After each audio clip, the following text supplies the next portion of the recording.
You are watching the press preview, a first look at what's on the front pages as they arrive. It's time to see what's making the headlines with the Guardian columnist Zoe Williams and the PR consultant Alex Deane. They'll be with us from now until just before midnight. So let's see what's on some of those front pages for you now. Well, the Express leads with the story of the man charged with an alleged plot to kidnap and murder television presenter Holly Willoughby.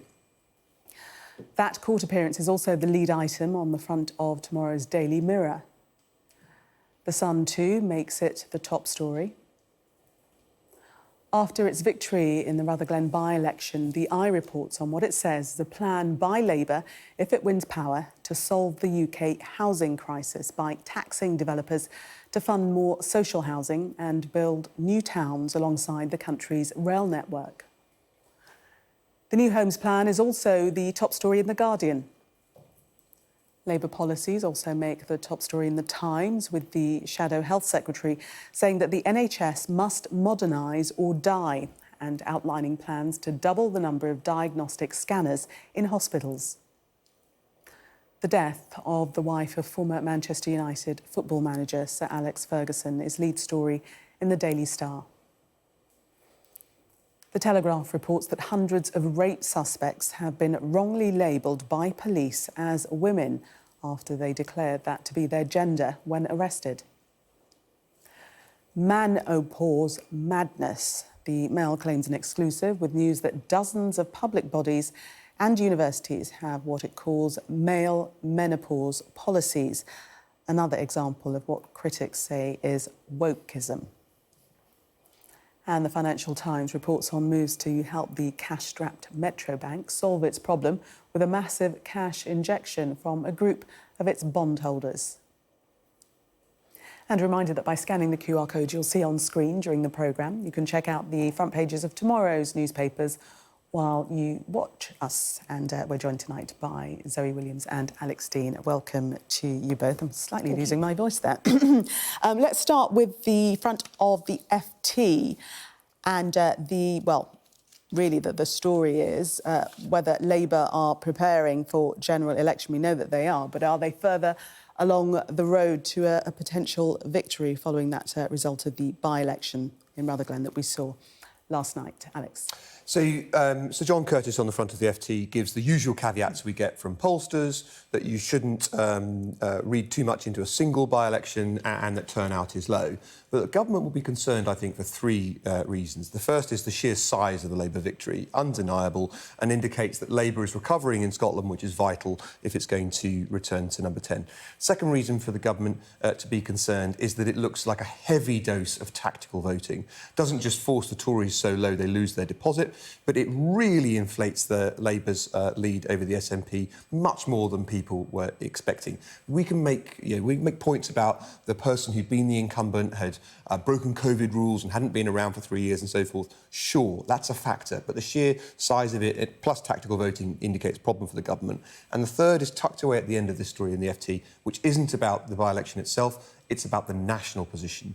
YouGov has a poll out that shows that the Conservative Party didn't get a bump from conference. Normally, you'd expect some kind of positivity after you think your conference has gone well, the Prime Minister's delivered a speech, he's had wall-to-wall coverage from his announcements. No real impact, it seems, in the electorate. I mean, it's amazing after that conference that it didn't have more of an electorate and take their numbers down, I think, because there was very little in that anybody was cheering, even in the conference hall, it seemed to me. So I thought that I disagree with some of it. I'm a Liberal and I wouldn't ban smoking, but it's undeniably popular. That got huge coverage. It's a sort of 80-20 issue. 80% of people sort of agree with it. Yeah, but the thing is that it didn't. It's a very minor thing, isn't it? It's a bit of a weird policy to make something illegal for people of some ages and not illegal for other ages. Creates two classes of adults. Exactly. It's really weird. And B, people are looking at the kind of problems of the nation and they are not thinking this is all going to be solved by some children who are currently only 14 never being allowed to smoke. They're just not thinking that. And nothing apart from HS2 in Rishi Sunak's speech actually looked like it would address anything. And the HS2 announcement, of course, is very unpopular. So I'm surprised. I think they should be happy that their numbers have remained where they are. But I think on the by-election, I mean, maybe I'm seeing this too positively from a Labour point of view. But, you know, 3 years ago, the SNP's hold on Scotland was absolutely unassailable. And all the conversations that were happening in Labour circles were, how do you build a majority forgetting Scotland? It was just understood that Labour had lost Scotland. And part of that was that precipitous drop from being the party that everybody voted for to being the party that nobody voted for, which was 2015, right? Yeah. So you had this extraordinary situation, which, because it was so stark, everybody thought was going to last forever. But in fact, the SNP looks to be a busted flush at the moment. You know, nobody knows what is true about the allegations. No, they don't have time to concentrate on their politics. They've lost Nicola Sturgeon, who was a kind of very popular and quite uniting leader. Nobody knows what to make of them. And so is it more because of the SNP's failings rather than the success of Labour? I think the Labour... it doesn't... Well, I think there's two factors. One, it's clearly the collapse in the SNP has, and their leadership has been a big piece of it. But secondly, whilst I wouldn't vote for Keir Starmer personally, he's plainly not Jeremy Corbyn. He's plainly more electable, he's plainly more emollient, and I think he goes down a lot better north of the border, just as he does south. Yeah, I mean, Corbyn... It's funny, Corbyn in Scotland, but It just didn't work, right? It didn't work. But I think part of the reason it didn't work, sorry, I would say this, but part of the reason it didn't work is because a lot of that progressive energy, a lot of the anti-authoritarianism, anti-Westminster, leftist, kind of hard-left energy had been marshalled by the referendum campaign and rolled into the SNP. Now, that was completely illogical because the SNP used to be known as the Totten Tories. They were never a left-wing party prior to the referendum bounce. But the referendum really turned them into the party of socialism, even if they weren't at. Yeah. And so there really wasn't any space for Corbyn to play. And I think that's why he didn't really ignite in Scotland. The reasons he didn't ignite in England were different. Just make one. You know, I spend my life trying to get a little bit more texture into the Corbyn was electoral poison story, which I don't think is quite right. Well, broadly true, though. Just a final point on he's not Prime Minister, so that's for sure. Final point on the by-election for me. Whilst, of course, I want the Conservative Party's fortunes to recover north of the border, and I would like them to be the majority party, I, as a unionist, rejoice when the SNP does badly. And I think it's a good thing when Labour overtakes the SNP. I want to see the fight in Scotland to be between the two parties of governments rather than between a party that pursued this really bizarre, quixotic agenda. And that's before they tried to send a male rapist to a female prison. I mean, their agenda on nationalism, which was the answer and tonic to all things, I am very glad that they have really... people have said the emperor's got no clothes.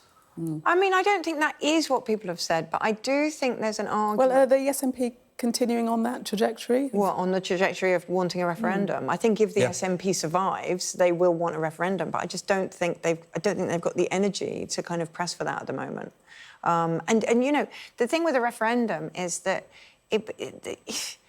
what everybody has seen what referenda do to the nation's politics, what kind of these quite abstruse constitutional matters do. Yeah. Everybody has seen what it really feels like when people promise you the earth and say it won't cost anything, and what it feels like when it actually does cost things. And I think maybe the kind of fallout from Brexit has put people off having any kind of referendum, whether they were for or anti. I think that's fair. There's also a couple of... people have had their fill of they've had enough referendum. Not another one. I mean, if I just said something really radical... No, I don't think you have, for people on both sides of the debate. But I also think that the case for independence as presented at the last referendum was underpinned in part because of the oil discussion, which events have rather surpassed, and secondly by the claim of closeness to the European Union, which would admit Scotland as an independent country. And basically the EU has torpedoed that, not least because of Spain. Well, have they anyway? It's for the birds because I think ain't going to happen. It's not going to happen. Yeah. But I don't think the EU has torpedoed. Should we move on? Should we move on? We spent a while discussing, quite rightly so. Yeah. But let's move on to the Times and their headline after HS2 drama. Prepare to be bored by Starmer. That rhymes. I don't know if it was intentional, but that's a very unfair headline. It does seem quite unfair. I was quite surprised by that. I was looking for the quote marks and thinking, are they just quoting somebody? And that would make more sense. But to say that as a news headline, well, I mean, it seems very partisan. You sort of see the logic, though. If you're doing this well in the polls, play small target. Don't give your opponents things that they can criticise. When Starmer says things that are new on policy, so he took a point on having a more sympathetic position on migration, one that would seek a new arrangement with the European Union and so forth, and got a lot of criticism for it. And I'm sure advisors around him said, look, we're so far ahead. Each time you open your mouth on a real big new policy issue, you potentially set us back. Play small target. Hence, after the HS2 drama, prepare to be bored by Starmer. I mean, I disagree with that as an argument, and B, I disagree with this as a headline. So in the first place, I mean, Alistair Campbell made quite a useful intervention yesterday. And when he said, it's actually, when you're gearing up for power, it's good to be attacked. It's really, part of becoming real for the electorate is them being able to see who's going after you. He was suggesting that Sir Keir Starmer isn't doing enough of that, and there needs to be more clear water between Labour and the Conservatives. But also much more boldness. And you know, I agreed with that from Campbell. Campbell's not running the Labour Party. No, he could come back in 45 minutes. But you know, the thing with the kind of intern, what's going wrong, I think, and the reason why the Times can kind of get away with being both the paper of record and saying that Starmer's boring before he's even done his conference, is that the Keir Starmer campaign is being run by Blairites who weren't even alive when Blair was running his campaign. So they don't actually remember what that spirit of Blairism was. They think it was kind of third way, triangulation. Scrapping Clause 4, it was demonstrating change in the party. You've actually forgotten yourself, and you are a little bit younger than me, so that kind of makes sense. But the truth is that he was an extraordinary optimist. So even if it kind of went a bit curdled by 2003, sunshine, win the day. It was kind of, we can change this country, we can change it radically. Sure. It will be a completely different proposition to the Conservatives. You will never know government as different as ours. And there was a huge amount of optimism and hope, which is what is missing from the kind of Labour ranks Just now. very quickly before we move on, Alex, just your thoughts on what some might say is a bit of character assassination of Sir Keir Starmer, that he's always referred to as boring, lacking charisma. I don't think he is boring, and I think he's plainly a capable politician who, whilst he's not my cup of tea, is a vast improvement on his predecessor. But the point I was going to make was that you can disagree with the argument that Labour should play small target. You can disagree with the argument they should be boring. I don't think you can disagree that there are some who think that and are advising the leadership to do that. They need to keep their heads down, and that's the point about being bored by Starmer. We are likely to see a Labour conference where the agenda, first and foremost, is not to rock the boats. The Mirror, let's have a look at that. A very jubilant-looking Sir Keir Starmer there. His quote was, blown the doors off, absolutely beyond his wildest dreams. That resulted in the by-election. Zoe? It's funny, isn't it? Because he's got very blokish language. I mean, he's sort of like making a clear Italian job reference. Yeah. Which is... There are lots of people who won't know what that is. No, well, yeah, not least half his team, I would think. But, if he's happy, they're happy. I mean... of course he has to say this is massive, and of course he has. Well, it is though, isn't it? Yeah, it is. It is. I mean, this is a seat that Corbyn won in 2017, is it not? Yes. So I mean, it's not that massive. It's only a swing from 2019. It's not like a historic. Labour had it 17-19 SNP for a single term, and of course they had a terrible MP who had to, broke COVID rules, clung desperately on, and that's a factor. But a 20% swing is a 20% swing. You can't deny it. Yeah, sure. And I mean, it does look realistic to me for them to be talking about a score, at least, of... north of the border. North of the border, which does change the picture dramatically, because the whole calculation for 2017-2019 for Labour was, if we're never going to get those seats back, we need to concentrate on university towns, we need to find a way to get rid of the Lib Dems in the southwest, we need to find this, we need to find that. And so it really changed their strategy. A, it meant it was more important to appeal to younger voters, and B, it meant it was less important to seek a deal with the Lib Dems. Now, if you're going to get at least a portion of your Scottish seats back, then you can really go back to the drawing board on A, what kind of deal you want to do with Ed Davey, and B, what your prospects are in the South East. Let's move to the Express. Their headline, Surge for Labour, but jellyfish Starmer faces major battle to reach Downing Street. What do they mean by that? There was a joke made in Party I didn't think it was one of his better jokes, actually. It was a joke made by Michael Gove that Keir Starmer was like a jellyfish, see-through and no spine. The conference hall at least applauded. The thing I think is this, that if Labour does well north of the border, as you rightly imply, it makes their life easier, but it's a much bigger swing they need, even than Blair got, to take a majority into number 10. You can foresee lots of scenarios which are played out here in the newspapers and in the Express about different kinds of hung parliament and perhaps the kind of negotiations that Zoe was just talking about with the Liberal Democrats. But the sheer size and scale of the increase that Labour has to have in England, which, let's not forget, whilst it's fashionable to talk about other bits of our great country, has the vast majority of seats in Westminster, the sheer size and scale of their success means that in one heave it's very difficult to do. But the thing is, sorry. I was just going to say very quickly before we go to the break, what are your predictions for their conference? Do you think we are going to see a bolder Sir Keir Starmer setting out in no uncertain terms exactly what policies will be? Well, I think the fact that they're drip-feeding a lot on their house-building programme, and there is kind of genuinely new policy in that on where how houses would be built and who would pay for them. So that, there is actual meat on those bones. I always my heart sinks a bit when I see we'll build this many houses, because Labour leaders literally always say that, and I've seen the leaders stand up in front of conference for the past 10 years saying that. And it doesn't happen because they never get in. On both sides of politics, when you pledge to build 300,000 homes, and then whatever it does. never happens. Look, but that's because Conservatives lie and Labour lose, right? So. Is that fact? Well, it has been the story. One of those is true. According to Zoe 13 years. Yeah. It's true, though. I don't think you're going to see Starmer swinging big punches at the conference. Indeed, and he doesn't need my advice, but were I advising a candidate this far ahead, I'd say shut up, get in the cupboard, don't do anything. But you're not a Labour voter, There is that carrying right? that porcelain vase, don't drop it. I just don't think you have a clue why people support Labour when they do support Labour. So if they take your advice... That's certainly true. He's not a Labour supporter. On that Exactly. note, Alex and Zoe, thank you very much for a minute. We are going to take a break. Coming up, is the male menopause real? We'll ask Alex and Zoe when we come back.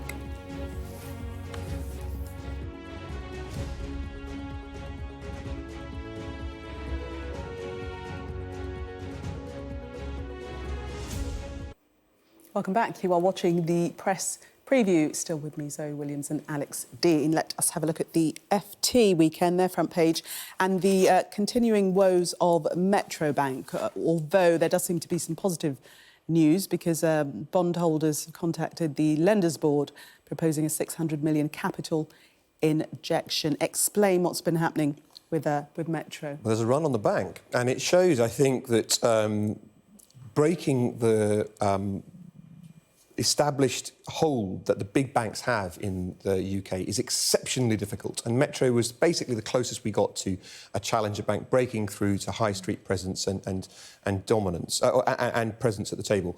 So one of the things worth bearing in mind is, whilst you're right that the bondholders have expressed positivity and it looks like there's a bailout plan, one, it depends on selling off a chunk of the mortgage book, so it's going to weaken the bank's position. And two, the share hit that they have taken means that NatWest, HSBC, our traditional big players in the banking sector just look that bit more secure. So if you weren't already if you weren't already an investor, you might think twice. Whatever you think about Metro and its advertising and its positioning, this is a bad day for plurality in the banking sector and for consumer choice. I mean, was there a proper run on? Did it look like they were going to be? Well, they lost it bounced around fast. They lost between a quarter and a half of their share price at one point. Wow. OK. And how much contagion would there be between, if something really... Are they too big to fail? No. Or are they small enough to fail? You're asking the wrong person, because I think most bank bailouts are wrong. But as we've seen in things like Silicon Valley Bank, where people were terrified and then there was an answer pretty quickly and somebody acquired the bank and it had lots of good assets, like Metro Bank does. Right. There are solutions that the market can produce. But and certainly our big established players would be in a very different position to Metro Bank, even if it did suffer. But to that point about being too big to fail, it's interesting the quote from Gary Greenwood, the analyst at Shore Capital, saying an asset sale would merely kick the can down the road and doesn't address the fundamental issue that the bank is overcosted and lacks scale. Yeah, and that's the trouble. If you can't get to scale in the UK, it's chicken and egg. So if you were trying to think about starting a new bank now, and you looked at what Metro Bank had, you'd think, I'm going to try another market. But also, I mean, there is a kind of canary in the coal mine angle to it, isn't there? That people will be looking at it and thinking, is this just one challenger bank running into problems, or are we looking at is this the beginning of something? Let's get to the Mail. We're running out of time, but this story about the male menopause. You're giggling. No, but, I'm just thinking. The serious question is, does it exist? And you're closing your eyes, Alex. It obviously doesn't exist. You have to be menstruating and then stop menstruating in order to have the menopause. And what farce have we got to it? It's like a Monty Python sketch about, where are you going to keep the fetus in a box? You have to have the necessary equipment to have the menopause, and men don't. So the fact that dozens of councils and universities, police forces and fire services have male menopause policies mean that the people we trust to run our authorities, teach our young, keep us safe on the streets and put out fires are all led, at least in part, by lunatics. I just think this is so daft, right? We have this, it's almost daily. A paper like the Mail or the Express, it's usually them. Sometimes it's even the Times. They find this ridiculous straw man. They go absolutely crazy about it. These are probably like footnotes in a manual on how to manage menopause symptoms, with somebody saying somewhere, oh, well, if there's a man saying this, then obviously treat him with sensitivity as well. And the only people to whom it makes any difference at all are literally Daily Mail headline writers. Let us not deny there is such a thing as the midlife crisis, which is an entirely different... And how would you want to be treated at work if you were going through... might manifest themselves in a similar way. But to say that it's the menopause, and it's not just one or two either, it is dozens, and I don't think they've made it up. Listen, it's going to be like a footnote in a manual that nobody reads. That's the thing, isn't it? It's like nobody... I mean, if you could find me one person in the country who's actually been to their HR... We'll look for them in the break. You will find it on Twitter.